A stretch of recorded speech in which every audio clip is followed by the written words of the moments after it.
Salut l'équipe, j'espère que vous pétez la forme, ça fait quelques jours qu'on ne s'est pas vu. Je l'ai annoncé que la prochaine vidéo ça serait sur un sujet un peu qui fâche, mais on va pas la faire aujourd'hui parce que j'essaie de me préparer mentalement aussi pour pas non plus que ce soit tout dans le négatif, pour vous expliquer bien la situation. Donc voilà, on se retrouve simplement aujourd'hui pour avancer un petit peu sur le LX4. J'ai bossé un petit peu hors caméra. Et comme je sais qu'il y en a certains d'entre vous qui veulent bien voir toutes les adaptations et tout le travail effectué, je me suis dit aujourd'hui, comme il fait super beau, il fait vraiment chaud aujourd'hui, je vais essayer d'avancer un petit peu et je vais surtout essayer de vous tenir un petit peu informé et de filmer un petit peu. Donc voilà, j'ai sorti la caméra, je vais vous montrer où c'est que ça en est pour l'instant et les petites choses qu'il nous reste à faire avant de pouvoir l'essayer. Et on a aussi les caranages qu'on va s'occuper. Parce que vous savez que esthétiquement parlant, les caranages ils sont dans un mauvais état. Donc il y aura un épisode où on va refaire les caranages. Je pense pas qu'on aura le temps de le faire aujourd'hui. Donc voilà. C'est un peu ça aujourd'hui. C'est une vidéo à l'arrache. Mais on ne peut pas à chaque fois prévoir tout un plan, un machin. Voilà. Bref, je vais vous montrer où c'est que ça en est les amis. Et après on s'y colle. Dans le voilà, je me suis donc occupé de l'avant, comme vous devez vous rappeler, la fourche. Donc ce que j'ai fait, c'est que j'ai démonté les deux tubes de fourche. J'ai essayé de poncer au mieux la rouille à ce niveau-là. Sauf que, je ne sais pas si on voit ça à la caméra, mais les tubes de fourche, ils ont pris un pli de deux côtés. Et en plus de ça, il y en a un qui tient pas dedans, l'autre il est bloqué. La fourche, elle est morte, ça c'est sûr. Mais on va voir si elle peut pas se débloquer. Et quand même faire l'affaire, parce que retrouver une fourche pour ça, ça va pas être facile. Et comme les tubes ils sont tordus à ce niveau là, pile ici, voilà, on va pas, je vais pas refaire les joints spi et tout. Donc voilà, j'ai juste peint en noir, gros nettoyage, comme vous devez vous rappeler, elle était grise toute pourrie. Là je me suis dit ça lui donne un petit look sympa. Le guidon, je l'ai simplement démonté et peint en rouge. Parce qu'on est sur une vidéo où aussi on va, sur un projet, on va essayer de montrer aussi qu'on peut très bien refaire les choses relativement bien, mais pour vraiment peu d'argent, sans pour autant commander 15 cartons de pièces et tout remettre à neuf et dépenser une fortune. Donc voilà, c'est un petit peu le but de la vidéo aussi. Et c'est surtout aussi moi personnellement, je n'ai pas envie d'y mettre une fortune aussi, ça c'est clair. Donc pareil, le tirage, il était complètement bousillé. J'ai réussi à le rafistoler. Là, il fonctionne parfaitement bien. C'est sûr, esthétiquement parlant, c'est pas terrible. Mais j'en ai commandé d'autres. Mais comme ça va mettre longtemps à arriver, parce que je l'ai pris à l'autre bout du monde, vous savez sûrement sur quel site, j'avais pas la patience. Donc pareil pour les poignées de frein, j'avais acheté donc deux poignées de frein de vélo.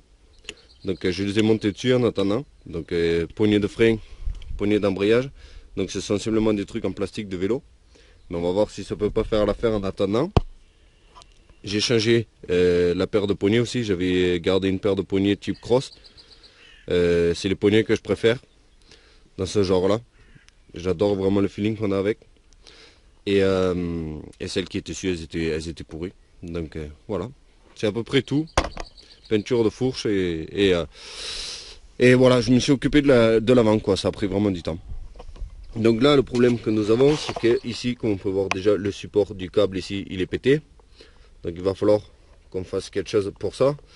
Et on n'a pas la fixation pour le câble de frein. Alors que je sais que le frein avant, il fonctionne. Voilà, il peut fonctionner. Donc ce que j'ai fait, c'est que j'ai acheté un câble de frein de vélo. Et comme on peut voir, là il est branché, donc il est 400 fois trop long.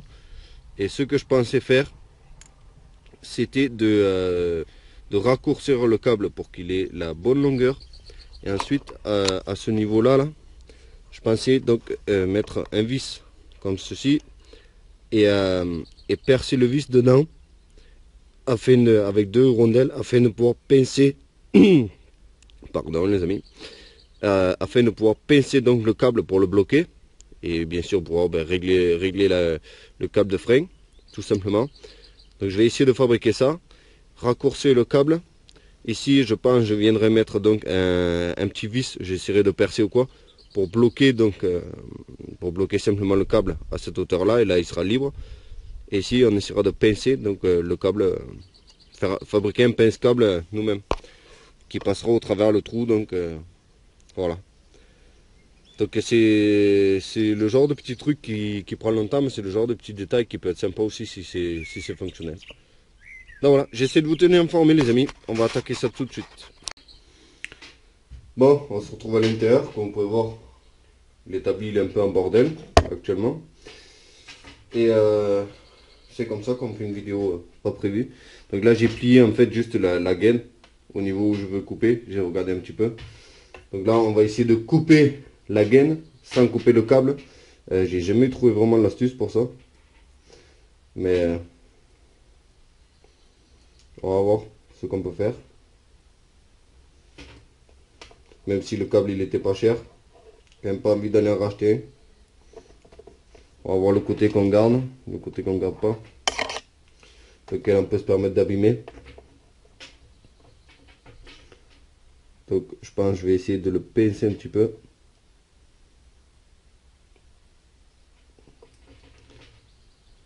Afin de pouvoir le couper.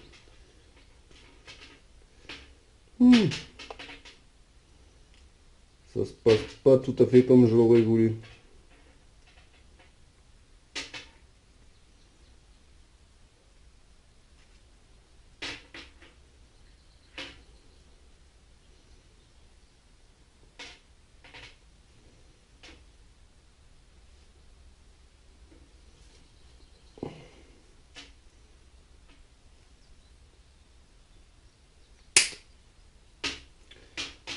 Je crois que ça a cédé. Ouais, bon, par contre c'est protégé par du plastique dedans ici. Maintenant il faut arriver à couper le plastique sans couper le câble.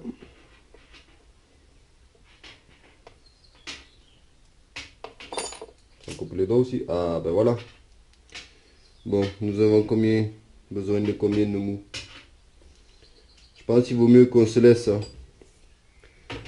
beaucoup de mou, donc ça va être dommage, on va couper le bout tout neuf.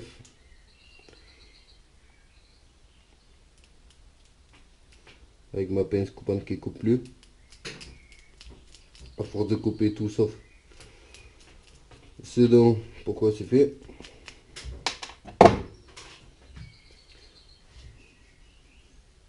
Voilà. Donc là nous avons notre câble. Bien propre. Faut que je vois si au bout là-bas on n'a pas trop pincé ici. Il faudrait qu'on arrive à défaire ça là pour le remettre là-dessus proprement. Je sais pas si je vais y arriver. Ça y est les amis, après un doigt en moins et 1 heure de travail, de bricolage on va appeler ça, le frein fonctionne, comme vous pouvez voir. Donc qu'est-ce que j'ai fait? J'ai percé simplement ici, j'ai calé un écrou qui retient dans le câble, j'ai percé un petit trou derrière dans lequel le câble y passe, parce que vu qu'en fait le support ici il était cassé.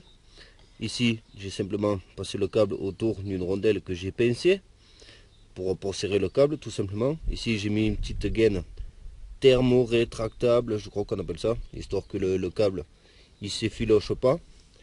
Et après on a adapté donc la longueur de câble, ça vient ici et là on peut freiner un petit peu, c'est toujours mieux que rien du tout. Donc ça c'est en place, l'embrayage est en place. Je crois que je vais essayer de reconnecter les fils, peut-être essayer de voir pour cette histoire de coupe-circuit. Peut-être replacer l'échappement. Et peut-être, si le temps le permet, on essaiera de faire peut-être un petit essai sans le carénage dessus pour voir si tout fonctionne ou pas. Bon l'équipe, j'ai bossé un petit peu hors caméra parce que j'ai voulu voir si éventuellement on pouvait la redémarrer.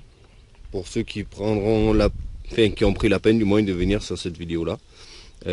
Sans titre, oui on l'essaye machin truc.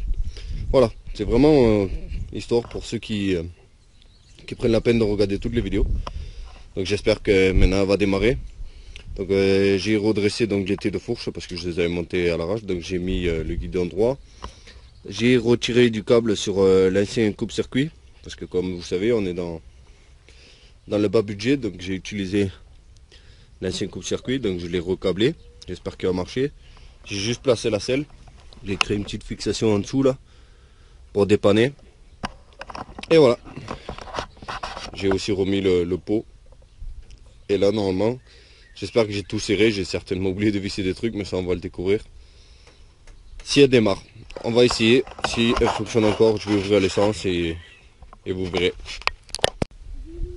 Bon, c'est parti les amis, on va essayer. Je vois que le carbu fuit un petit peu.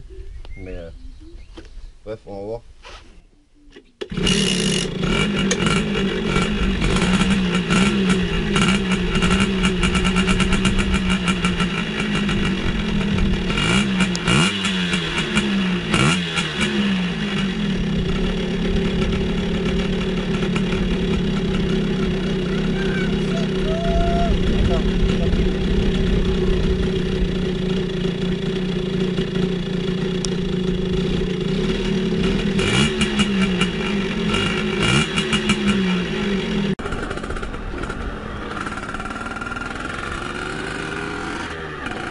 Allez les amis, c'est parti pour le test ultime.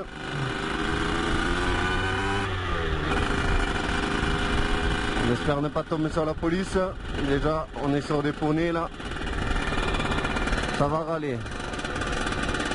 Parce qu'ici, ils n'ont vraiment pas d'humour et ils n'aiment pas du tout les motos. Non, voilà. On va éteindre, on va passer tout doucement. Allez. Les pauvres petits chevaux.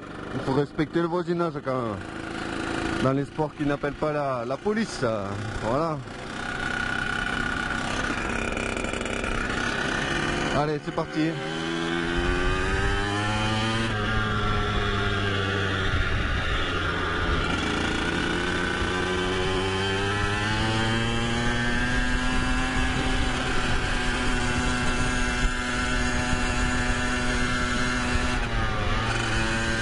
Bon, il y a 0 vitesse de pointe là-dessus. Bon, on a toujours l'embrayage qui patine. Ah ouais, violemment quoi. Qu'est-ce que c'est ce bordel? Là il accroche plus du tout là.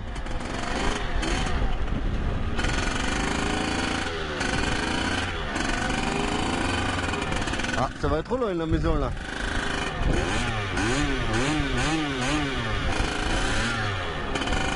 J'ai l'impression que dès que ça chauffe à peine, ça accroche plus.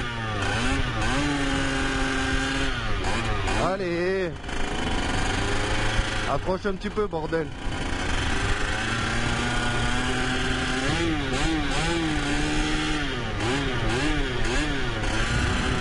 Bon, je sais pas si c'est l'huile que j'ai mis ou si vraiment les disques d'embrayage sont morts. Je l'ai desserré à bloc, donc il lâche entièrement. Peut-être les ressorts aussi qui sont fatigués. En tout cas, il va y avoir une inspection de l'embrayage, ça c'est sûr. Allez, bordel de merde.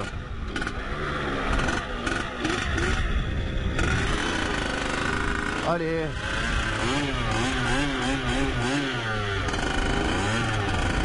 Allez, accroche. On n'arrivera jamais à la maison là. Heureusement qu'il n'y a pas les flics. Si je tombe sur les flics là, j'arriverai pas à monter le pont.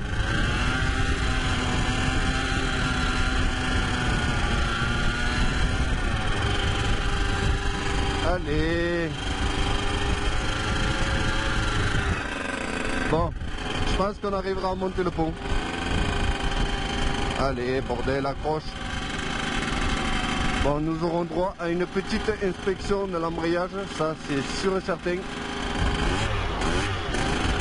Avant de pouvoir aller rouler. Allez, on y va. Allez.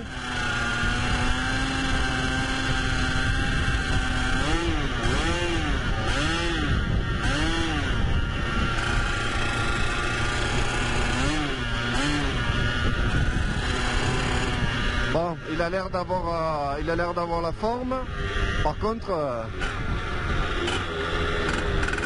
on n'a aucune puissance qui est transmise aux roues. Hein. Bon, on va attendre qu'ils puissent partir avec les chevaux là, avant d'aller les embêter. On va aller rouder un petit peu les amis.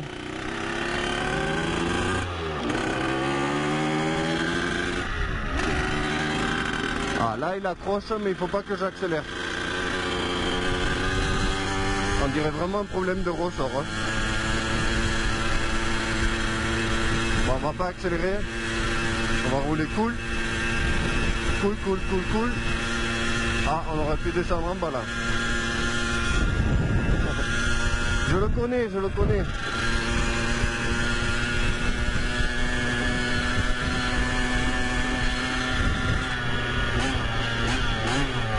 Ah, là il a accroché et je l'ai tué. Ah, on dirait que j'excite le cheval en bas là-bas. Il ne m'aime pas. Et voilà, ça y est, ça patine à nouveau. Est-ce que ça pourrait être dû au fait que j'ai mis peut-être un peu trop d'huile ou quoi? Je sais pas. Normalement non, parce que on peut ne pas en mettre assez, mais trop. Et wow, c'est difficile de faire un diagnostic en roulant. Hein. Le mieux c'est quand même de démonter vite fait le carter d'embrayage et de regarder ce qui se passe dedans.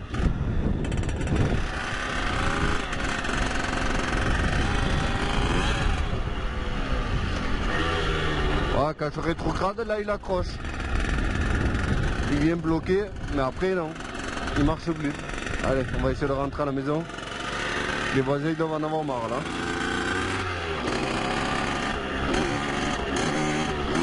Voilà, là il a accroché là. Mais si j'accélère trop franchement, il va se décrocher à nouveau. Dès que je rétrograde de deux rapports là, ça accroche. Bon les amis, j'espère que ce petit tour vous fait quand même plaisir. Hein. Parce que c'est pas le titre de la vidéo, donc ce sera vraiment pour ceux qui suivent le projet au plus près.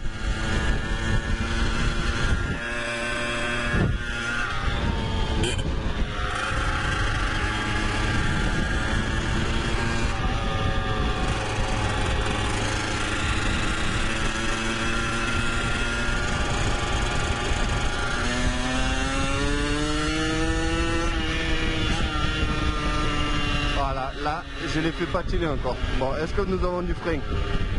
Frein arrière totalement inutile, frein avant totalement inutile.